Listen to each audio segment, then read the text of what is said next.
Day catch వారి కొరమీనులు, రొయ్యలు పూర్తి స్థాయి నాటు రకానివి. చాలా టెండర్ గా, చాలా టేస్టీగా ఉంటాయి. Day catch, A farmers outlet. Welcome back to our channel. ఒక పక్క రైతు భరోసా అందక, రుణమాఫీ కాక, యూరియా లేక ఒక పక్క తిప్పలు పడుతున్న రైతుల ప్రాణాలు తీస్తుంది గడ్డి మందు. సో దానిపైన ఒక పెద్ద యుద్ధం జరుగుతుంది. ప్రెసెంట్ మనతోటి వినోద్ కుమార్ సార్ ఉన్నారు, ఒకసారి మాట్లాడుతున్నాం. సార్, ఏంటి ఈ పారాసైట్? ఇది హెర్బిసైడ్ అమ్మా. పారాక్వేట్ అనేది హెర్బిసైడ్. గడ్డిని, కలుపును అది చంపేసేటువంటి మందు. ఇది గ్రామీణ ప్రాంతాల్లో పట మన పూర్వకాలము మొన్నటిదాకా కూడా రైతులు మరి వరి నాటేసిన తర్వాత లేదా పొలాలలో గడ్డి మొలిస్తే దాన్ని కాపాడుకొని కోసుకొని సాయంకాలం వచ్చి ఇంటికాడ పశువులకు, ముఖ్యంగా ఆవులు, బర్రెలకు అంటే గేదెలకు వేసేది పాల కోసం.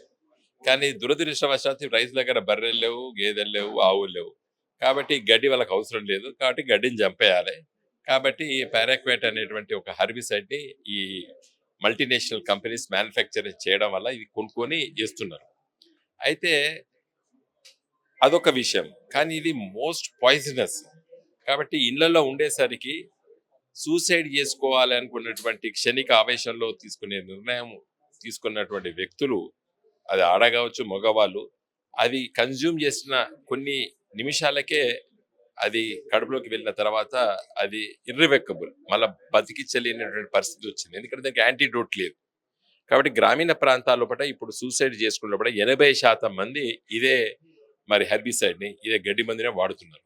కాబట్టి దీన్ని బ్యాన్ చేయాలని చెప్పి మరి ఇండియన్ మెడికల్ అసోసియేషన్ చాలా కాలం నుంచి ప్రయత్నం చేస్తుంది. ఈరోజు Telangana state Indian medical association వాళ్ళు అన్ని రాజకీయ పార్టీలని, బీఆర్ఎస్, బీజేపీ, కాంగ్రెస్ ఎంపీలను, ఎమ్మెల్యేలను, సీనియర్ లీడర్లను పిలవడం జరిగింది. మేము కూడా రావడం జరిగింది. మా పార్టీ తరఫున సురేష్ రెడ్డి గారు, ఎంపీ గారు, నేను రావడం, బీజేపీ నుండి మరి ఈటల రాజేందర్ గారు, కాంగ్రెస్ నుండి డాక్టర్ కావ్య గారు, అదేవిధంగా కబంపల్లి సత్యనారాయణ గారు రావడం జరిగింది. అండ్ మోర్ పర్టికులర్లీ కోదన్ రెడ్డి గారు, చైర్మన్ రైతు కమిషన్ తెలంగాణ స్టేట్, వారు క్యాబినెట్ పొజిషన్లో ఉన్నారు. కాబట్టి మేమందరం కూడా ఒక తీర్మానం చేశాం. కోదన్ రెడ్డి గారు రిక్వెస్ట్ చేస్తాం, రేవంత్ రెడ్డి గారి దగ్గరికి వెళ్ళి అడిగి దీన్ని 6 months బ్యాన్ చేసే అధికారం ఉంది రాష్ట్ర ప్రభుత్వానికి, వెంటనే బ్యాన్ చేయాలని చెప్పి అడిగారు. సో ఈ పారాగేట్ వల్ల ప్రతిరోజు మొత్తం రాష్ట్రంలో చూస్తే 4 నుంచి 5 మంది రైతులు చనిపోతున్నారు అంటున్నారు. ఇది ఎంతవరకు? 100% అండి. నేను వెరిఫై చేశాను. ఇప్పుడు కరీంనగర్ గవర్నమెంట్ హాస్పిటల్ లోపల నెలకు 10 నుండి 20 వరకు పోస్ట్ మార్టమ్స్ జరుగుతున్నాయి పారాక్వేట్ కన్జ్యూమ్ చేసేవాళ్ళు. వరంగల్ ఎంజిఎం హాస్పిటల్ ఎవరైతే పోస్ట్ మార్టం చేస్తారో ఆ డాక్టర్స్తో నేను నేరుగా మాట్లాడాను. వారు చెప్తున్నారు ఇదే స్థాయిలో.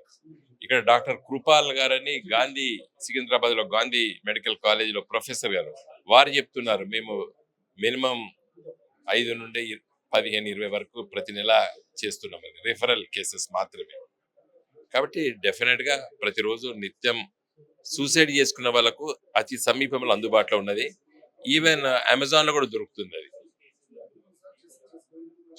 కాబట్టి it should be ban as early as possible. రైతుల పరిస్థితి ఎట్లా ఉంది సార్? ఆల్రెడీ యూరియా కష్టాలు చూస్తున్నాం, ఇంకా క్యూ లైన్లు దగ్గరనే లేవు. రైతు బంధు అన్నారు, భరోసా అన్నారు, ఇప్పుడు అన్నారు, అప్పుడు అన్నారు, ఇంకా ఎదురు చూపులతోటే గడిచిపోయింది. యూరియా లేదు అనేది అబద్ధం.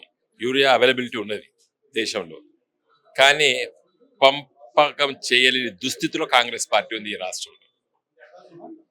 అదే బీఆర్ఎస్ గవర్నమెంట్ లో, కేసీఆర్ గారి గవర్నమెంట్ లో ఎండాకాలంలో పట్టిన యూరియా బస్తాలు తెప్పించి గోడౌన్లలో పెట్టి, ప్రతి గ్రామం గోడౌన్లో పంపించి, ప్రతి ఎరువుల దుకాణంలో పడ్డ వాటిని అప్పచెప్పి రైతుకి భరోసా కల్పించి మీకు యూరియా దొరుకుతుంది అనేటువంటి కాన్ఫిడెన్స్ ఉండేది.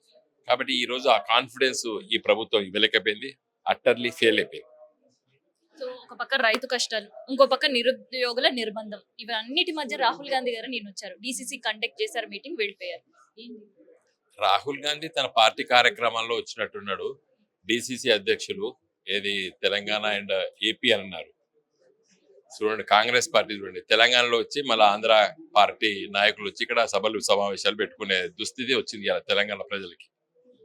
ఆంధ్ర కాంగ్రెస్ పార్టీ అధ్యక్షురాలు షర్మిల, ఆంధ్ర జిల్లాల డిసిసి ప్రెసిడెంట్ హైదరాబాద్ లో మీటింగ్ పెట్టుకుంటారు. ఇది ఇవాళ తెలంగాణ ప్రజలకు దాపరించింది. కాబట్టి అది వాళ్ళ పార్టీ విషయాలు కాబట్టి నేను వాటి గురించి నేను స్పందించాను.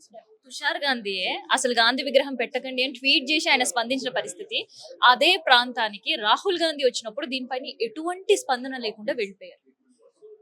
అంటే ఆ గాంధీ వేరు, ఈ గాంధీలు వేరండి.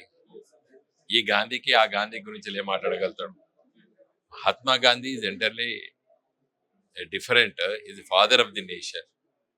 వారి విగ్రహాన్ని పెట్టడంలో నేనేం తప్పుపడతలేను. పెట్టాలా పెట్టద్దు అనేది రాష్ట్ర ప్రభుత్వం నిర్ణయము. పెట్టేటప్పుడు గాంధీ గారి ఆలోచనల విధంగా, గాంధీ గారి స్ఫూర్తికి విరుద్ధంగా నిర్మించొద్దు. అది తుషార్ గాంధీ గారి అభిప్రాయం.